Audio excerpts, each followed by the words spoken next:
കേന്ദ്രത്തിൽ നിന്നൊന്നും വാങ്ങിച്ചെടുക്കാൻ എന്ത് ചെയ്യുന്നു, എന്താണ് ഒരു ചെറുവിരലെങ്കിലും അനക്കുന്നത് പ്രതിപക്ഷം എന്ന് പറയാനില്ല. ആ കുറ്റപ്പെടുത്തൽ മാത്രം തന്നെയാണ് വീണ്ടും കേൾക്കാനുള്ളത്. ശ്രീ സമ്പത്ത്, ഒരു മിനിറ്റ്. പ്രിയപ്പെട്ട ശ്രീ ശിവകുമാർ ചർച്ച ആരംഭിച്ചപ്പോൾ ഞാൻ അദ്ദേഹത്തിൻ്റെ ആ ഒരു ഇത് കേട്ടിട്ട് ഞാൻ പറഞ്ഞുവല്ലോ, ഞാനത് ആവർത്തിക്കുന്നില്ല ആ പറഞ്ഞ വാചകം.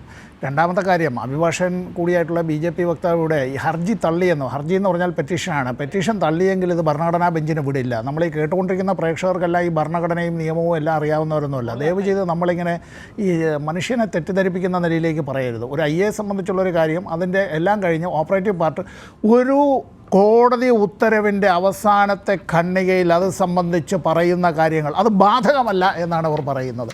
അതെങ്ങനെയാണ് ശരിയാവുക? മറ്റൊരു കാര്യം, ഈ വരാനിരിക്കുന്ന കാലത്തേക്ക് കൂടി ഈ പറയുന്ന ബാധ്യത കേരളം ഏറ്റുവാങ്ങിയില്ല എന്നാർക്കെങ്കിലും പറയാനുണ്ട് എങ്കിൽ കേരളത്തിൻ്റെ ധനകാര്യ വകുപ്പ് മന്ത്രി ബാലഗോപാൽ പറഞ്ഞിട്ടുണ്ട്, കേരളം ഈ പ്രതിസന്ധിയെ തരണം ചെയ്യുക തന്നെ ചെയ്യും. സാമ്പത്തികമായ പ്രയാസങ്ങൾ കേരളത്തിനുണ്ട് എന്ന് പറഞ്ഞുകൊണ്ട് തന്നെയാണ് ഈ കേരളം അതുകൊണ്ട് ആരുടെയും ശമ്പളവും പെൻഷനും ഒന്നും മുടക്കുന്നില്ല. 19 മാസക്കാലം പെൻഷനുകൾ കൊടുക്കാതിരുന്ന, സാമൂഹ്യ സുരക്ഷാ പെൻഷനുകൾ കൊടുക്കാതിരുന്ന ഒരു കാലത്ത് നിന്ന് ആ പെൻഷൻ തുക വർദ്ധിപ്പിക്കുകയും ആ പെൻഷൻ തുകയിൽ 3 മാസത്തെ കുടിശ്ശിക ഉണ്ടെങ്കിലും ഇതെല്ലാം കൊടുത്തു തന്നെ തീർക്കും. ഇന്ത്യയിൽ അത്തരത്തിൽ അത് സമയബന്ധിതമായി കൊടുത്തു തീർക്കുന്ന ഗവൺമെൻറ് തന്നെയായിരിക്കും കേരളത്തിലെ LDF ഗവൺമെൻറ്.